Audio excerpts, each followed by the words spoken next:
तो भगवद गीता के 17वें अध्याय का ये 13वां श्लोक है। विधिहीनम असृष्टान्नम। उसमें विधिहीनम यानी उसकी कोई विधि नहीं पता, विधि ही नहीं है। किसी भी देवता की उपासना करनी है तो एक विधि होती है, एक पूजा पद्धति होती है, और उस पूजा पद्धति के अनुसार, उस विधि के अनुसार आपको पूजा करना चाहिए। जैसे कि कुछ लोग नाम जप की महिमा बताते हैं, तो नाम जप की भी विधि है, मंत्र जप की भी विधि है, तो आपको उस विधि को समझना पड़ेगा। और अगर विधि हीनम है, विधि का पता नहीं, बस ऐसे ही चलो भाई ऐसे जपते रहो कल्याण हो जाएगा, ऐसे करते रहो हो जाएगा, अरे बस भाव होना चाहिए, क्या मतलब है, माला लेकर घूमते जाओ, चिल्लाते जाओ, कैसे भी करते जाओ, किसी को विधि ही नहीं पता। और शास्त्रों तो उसको प्रमाण के साथ होना चाहिए। ध्यान कर रहे हैं, मेडिटेशन, उसको उसमें आसन प्राणायाम प्रत्याहार ये सब कुछ उसको पता ही नहीं, सीधा ध्यान में जा रहा है, विधिहीनम है ये सब, कहाँ से ध्यान लगेगा। नाम जप का भी विधान है, मंत्र जप का भी विधान है, यज्ञ करने का विधान है, योग करने का विधान है।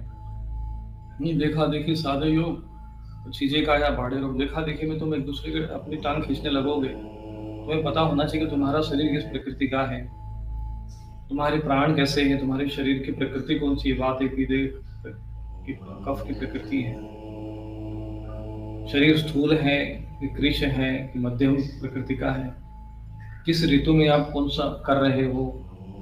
अब पता चला कि आप बैठे हो शहरों में और वहां जाकर आप प्राणायाम करोगे, शहरी वातावरण में, शहर माने जहर, जो अंदर से आप खूब गहरी सांस लोगे तो अंदर वही तो कचरा जाएगा। तो किस स्थान पर आप कर रहे हो, किस समय कर रहे हो, बहुत महत्वपूर्ण विषय। तो उसकी कुछ विधि होती, तो विधिहीनम, जो विधि का ध्यान ही नहीं रखते, कोई मतलब ही नहीं, बस अगरबत्ती बजा लगाना है, बस घंटी बजा देना, क्यों घंटी बजा रहे हो भी नहीं पता है, दीपक लगाना है तो गाय का या देसी गाय का घी होना चाहिए कि भैंस का घी होना चाहिए, वो पता ही नहीं है। हाँ, उससे क्या फर्क पड़ता है, घी तो घी है, गाय का हो चाहे भैंस का, उससे क्या है, प्रकाश होना चाहिए। इस तरीके से मनगढ़ंत बातें आती हैं। तेल हो क्या दिक्कत है, तेल भगवान को क्या, भगवान को तो सब चलता है। इस तरीके से लोगों को भ्रमित किया, अरे तुम तो बस नाम ले लो भगवान का, उनका नाम लेने के बाद क्या चीज सिद्ध नहीं होती, क्या नहीं होता है, वो तो ब्रह्मांड नायक है, ब्रह्मांड नायिका है, सब कुछ हो जाएगा, बस नाम जप लो।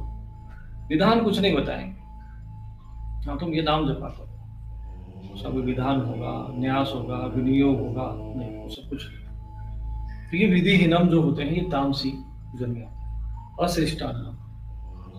अश्रेष्ठ का होता है, अश्रेष्ठान्नम का अर्थ होता है जहां पर अन्न का प्रयोग न होता, अन्न का दान न होता। आप अनुष्ठान कर रहे हो, पूजन कर रहे हो, यज्ञ कर रहे हो, तो कम से कम आप थोड़ा सा अन्न जो है आपका बाहर जाना चाहिए, दूसरों को दान होना चाहिए। एक धारणा समाज के अंदर अभी गलत तरीके से बैठा दी गई है, और ये सब अधर्मियों विधर्मियों के षड्यंत्र कि अरे दान देने से तुम्हारे को क्या, इससे अच्छा है कि तुम यहाँ दान क्यों कर रहे हो, वहाँ दान क्यों कर रहे हो, जहाँ दान करना चाहिए वहां तुमको जबरदस्त ले जाएंगे। मतलब जिसका कोई हमारे सनातन धर्म से लेना देना है, जहाँ गुरुकुल नहीं है, गौशाला नहीं, जहाँ सनातन धर्म के कोई प्रचार का कोई कार्य नहीं हो रहा, वहां पर भी आज जो सनातन धर्म का अनुयायी खुद रुपए पैसे गहने सब चढ़ा दे, हजार हजार करोड़ सालाना टर्नओवर वहां पे केवल दान में जा रहा है,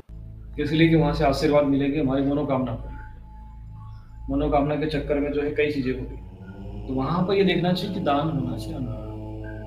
आप यदि कोई गृहस्थ भी है तो आप अनुष्ठान करते हैं तो उसमें कोई अतिथि आता है उसको दान, अड़ोस पड़ोस में कोई गरीब है उसको भी थोड़ा दान, अन्न का दान करते हैं, उससे वो चीजें घटती नहीं है। दान दिए धन न घटे, उसकी शुद्धि होती है। जैसे कुएं में से पानी न निकालो तो कुएं का पानी बढ़ता नहीं है,